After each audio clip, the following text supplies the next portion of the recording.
கார்த்தி தீபா சீரியலில் இப்போ ஒரு அட்டகாசமான ப்ரோமோ வந்திருக்கு. கார்த்தியும் ரம்யாவும் நேருக்கு நேராக பார்த்துக்கிட்டாங்க. நீங்களாங்கிற மாதிரி கார்த்தி வந்து கேட்குறாங்க. அந்த இடத்துல வேறு லெவலில் மாசாக இருந்துச்சுன்னே சொல்லலாம் அந்த சீன்லாம். ரம்யா வந்து யோசிக்கிறாங்க. தீபா வந்து கால் பண்ணிக்கிட்டே இருக்கான். எந்த நொடியாக இருந்தாலும் இந்த மண்டபத்தில் இருக்கிற வரைக்கும் நமக்கு பிரச்சனை தான்.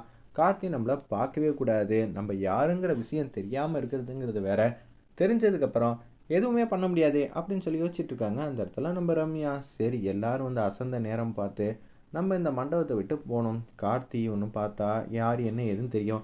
இன்னொரு பக்கம் நம்ம தீபா இவங்க 2 பேர் கண்ணிலையும் மண்ணை தூக்கிட்டு இங்கேருந்து எஸ்கேப் ஆக முடியுமா? கொஞ்சம் கஷ்டம்தான்.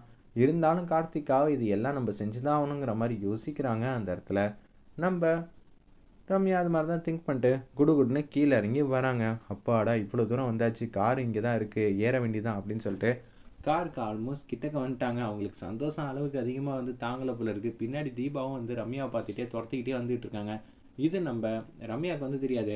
கார் டோரை திறக்கிறப்ப ஷோல்டரில் ஒரு கை வந்து வைக்கிறாங்க வேகமாக. அந்த இடத்துல நம்ம தீபா திரும்பி பார்த்தா அந்த இடத்துல தீபா இருக்கிறத பார்த்தோன்னா பேர் அதிர்ச்சியாக இருக்காங்க.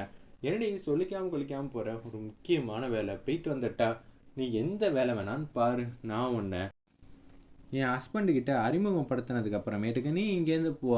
அது நடக்கக்கூடாதுங்கிற ஒரே காரணத்துக்காக தானடி இங்கேருந்து நான் தப்பிக்கலான்னு பார்க்குறேன். யாருடி கரெக்டாக காரில் வந்து ஏறுறப்ப இது மாதிரி வந்து நிற்கிறியே? ஒரு 2 நிமிஷம் தாமதமாக வந்திருந்தா நான் மாட்டு காரில் சிட்டா வந்து பறந்துருப்பேனே.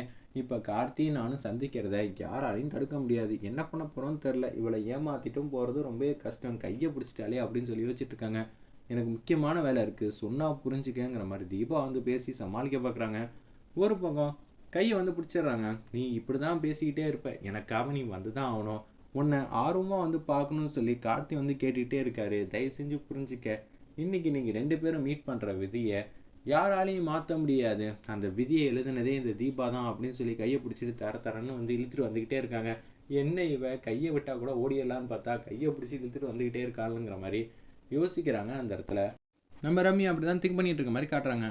ஒரு பக்கம் கார்த்தி வந்து ஏதோ ஒரு பிஸியான ஒரு இடத்துல வந்து உட்காந்துக்கிட்டு வேலை பார்த்துட்டு இருக்காங்க. எங்கேயும் ஐயர் சொல்கிற வேலையெல்லாம் வந்து தடபுடலாம் வந்து செஞ்சுட்டு இருக்காங்க. அந்த இடத்துல அப்பன்னு பார்த்து கார்த்தியை வந்து கூப்பிடலான் இருக்காங்க. எங்கே போனார் என் ஹஸ்பண்ட்? இங்கே தானே வேலை பார்த்துட்டு இருக்காரு. நல்ல வேலை கார்த்தியை வேற காணும். எப்படி இருந்தாலும் வந்து நம்ம வந்துடலாம், எந்த பிரச்சனையும் இல்லை, தப்பிச்சிடலாங்கிற மாதிரி தான் ரம்யா வந்து யோசிக்கிறாங்க.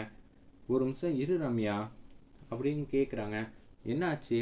எனக்கு தண்ணி வேணுங்கிற மாதிரி ரம்யா வந்து கேட்குறாங்க. அந்த இடத்துல தண்ணி தானே அப்பன்னு பார்த்து கோயின்சென்ட்டாக ஒருத்தவங்க வாட்டர் கேனோட வராங்க. இந்த தண்ணியை முதல்ல குடி, உன்னை விட்டுட்டு நான் எங்கேயுமே போக மாட்டேன் அப்படின்னு சொல்லும்போது தண்ணியை மடக்கு குடிக்கிறாங்க. தண்ணி வேணும்னு கேட்டால் எங்கேயாவது எடுத்துகிட்டு வருவோன்னு பார்த்தா அதுக்கும் பிரச்சனையா?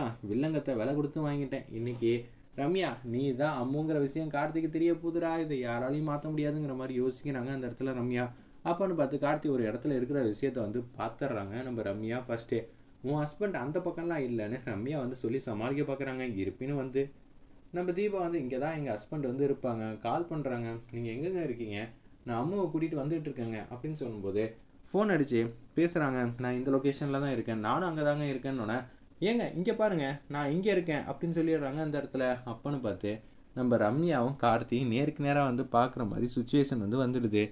வேறு லெவலில் மாசாக இருந்துச்சுன்னே சொல்லலாம். இத்தனை நாளாக நம்ம எதுக்காக வந்து காத்துட்டு இருந்தோமோ அது வந்து நடந்துருச்சு. அப்படியே திரும்பி பார்க்குறாங்க. நீங்களாங்கிற மாதிரி அந்த இடத்துல வந்து பேக்ரவுண்ட் மியூசிக்கில் வந்து ஸ்கோர் பண்ணியிருக்காங்க. 2 பேரும் நேருக்கு நேராக பார்க்குறாங்க. அந்த இடத்துல இப்போ இவங்க கம்பெனியில் தான் நான் வேலை பார்க்குறேங்கிற விஷயத்த வந்து தீபாவுக்கு தெரிய வேணாம். நான் வந்து பொய் சொல்கிறதா நினைப்பாங்களா? சேச்சா ரம்யா தான் பொய் சொல்லியிருக்கா. அப்போனா என்னை முன்னாடியே பார்த்துருக்காளே. அப்படி இருக்க சுச்சுவேஷனில் எதுக்காக எப்படி பொய் சொல்லிகிட்டு இருக்காங்கிற மாதிரி தான் திங்க் பண்ணுறாங்க நம்ம கார்த்தி. அந்த இடத்துல